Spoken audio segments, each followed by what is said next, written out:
Stop keberulangan radioaktif. Zat radioaktif Cesium-137 cemari lingkungan dan mengkontaminasi 9 orang di area industri Cikande, Serang, Banten.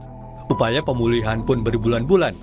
Kabar terakhir, 2 dari 10 titik yang memancarkan radiasi telah didekontaminasi Satgas Penanganan Radiasi Cesium-137. 8 titik masih diobservasi.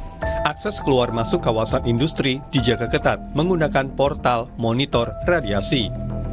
Pemerintah juga mengumumkan cemaran radioaktif CS137 yang awalnya terdeteksi pada udang beku ekspor berasal dari kontainer perusahaan eksportir yang berlokasi sekitar 2 km dari sumber lokal pencemar, yakni pabrik pengolah besi bekas PT PMT.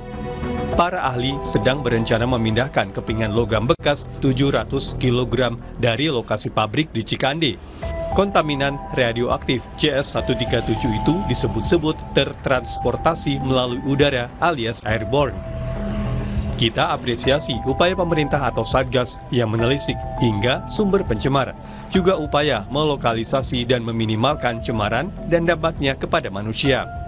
Hingga hari ini, dalam jangka panjang dan kadar tertentu, radiasi CS137 dalam tubuh manusia mengganggu kerja otot, hati dan ginjal, bahkan berisiko kanker darah dan kanker tiroid. Kesadaran pada risiko sejak dini itu pula yang membuat Badan Pengawas Obat dan Makanan Amerika Serikat, FDA, menggarisbawahi temuan paparan CS137 dalam udang beku impor dari Indonesia.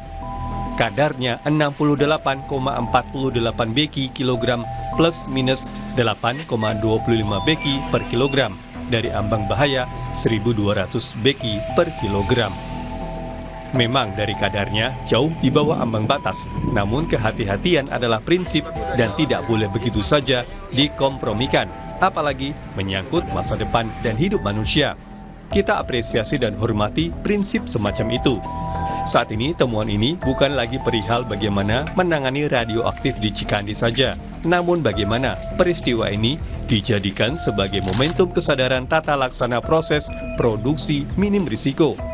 Intinya lebih sadar pada risiko lingkungan dan juga manusia. Jujur saja, justru disinilah persoalannya. Pemerintah sebagai regulator dengan wewenang besar dan kuat dituntut memiliki kepekaan, sekaligus ketegasan agar kejadian serupa diantisipasi sejak awal. Kenali risiko keberulangan di produk lain, tempat lain, dan industri lain. Stop narasi atau pernyataan menyepelekan temuan seperti ini. Catatan Kompas, kasus cemaran radioaktif di tanah air bukan kali ini saja. Salah satunya impor limbah berbahaya dan beracun mengandung radioaktif. Misalnya puing-puing bangunan dan timbunan di Batam yang diimpor dari Singapura. Perihal 700 kg besi bekas sumber cemaran pun masih jadi pertanyaan, barang impor atau dari dalam negeri. Lagi-lagi, mari dijadikan kasus ini sebagai alarm pentingnya negara benar-benar memastikan rakyatnya terlindung dari bahaya tak terlihat. Jangan baru bereaksi setelah berdampak ke negara lain dan mengganggu devisa. Perlindungan nyata terhadap rakyat dan bangsa di atas segalanya, melebihi devisa dan angka-angka, sekalipun ini tetap penting. Semoga.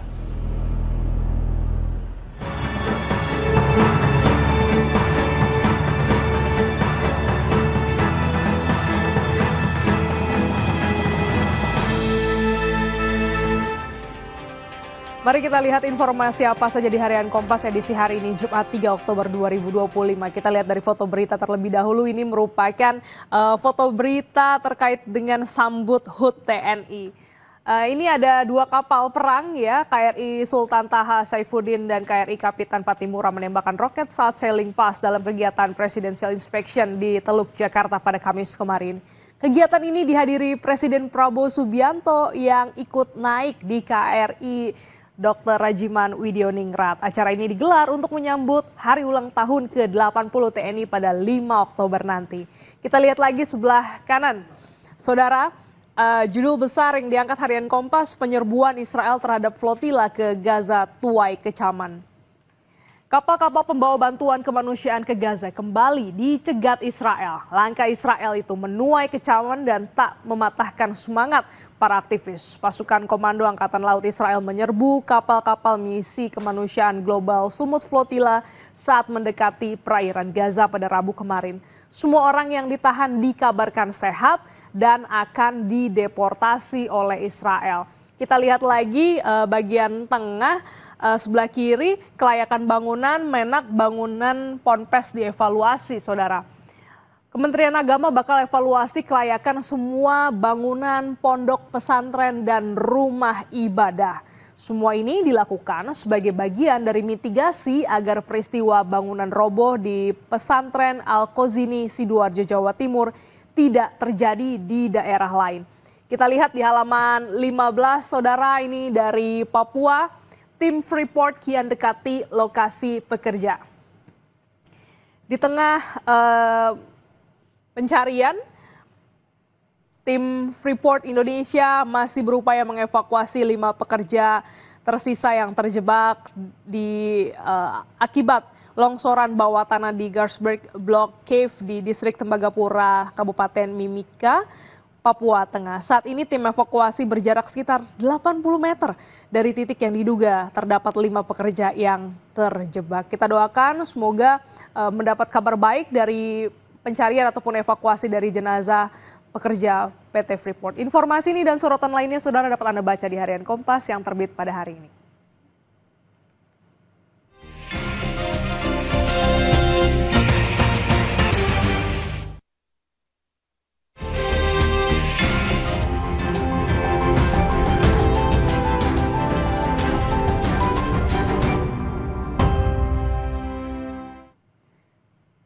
Kita pantau arus lalu lintas pagi ini dari kawasan Semanggi, Jakarta Selatan bersama petugas NTMC Polri, Brigadir Cici. Selamat pagi, Brigadir Cici, silakan dengan laporan Anda.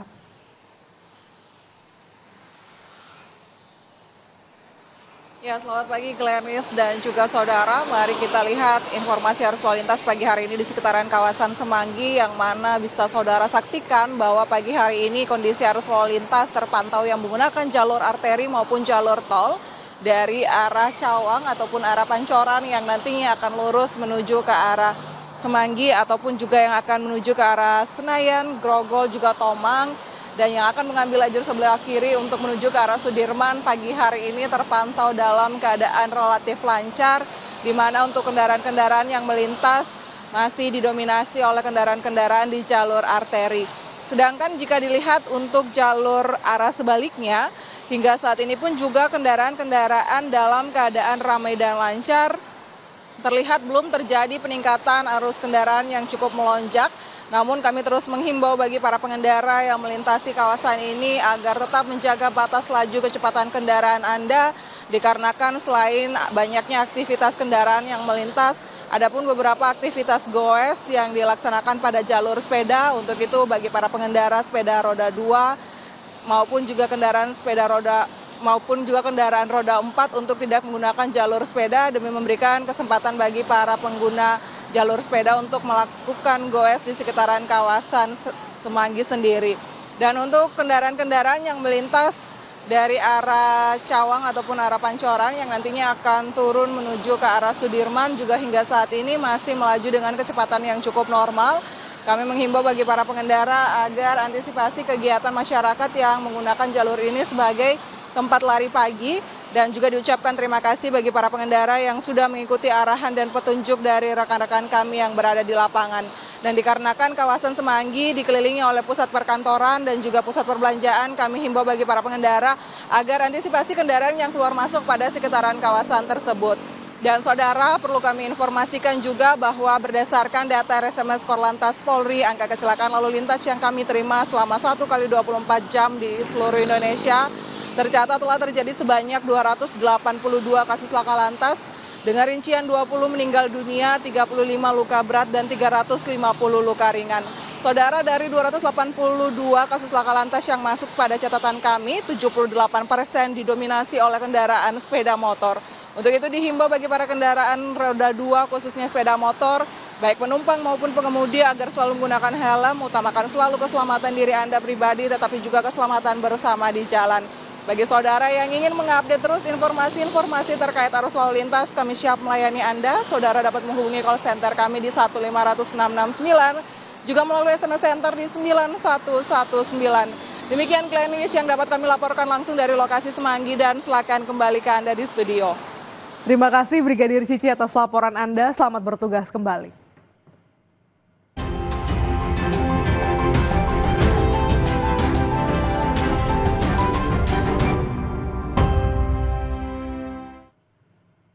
Keluarga korban ambruknya gedung Pondok Pesantren Buduran mendesak tim SAR segera melakukan proses evakuasi korban. Selengkapnya hadir usai jeda.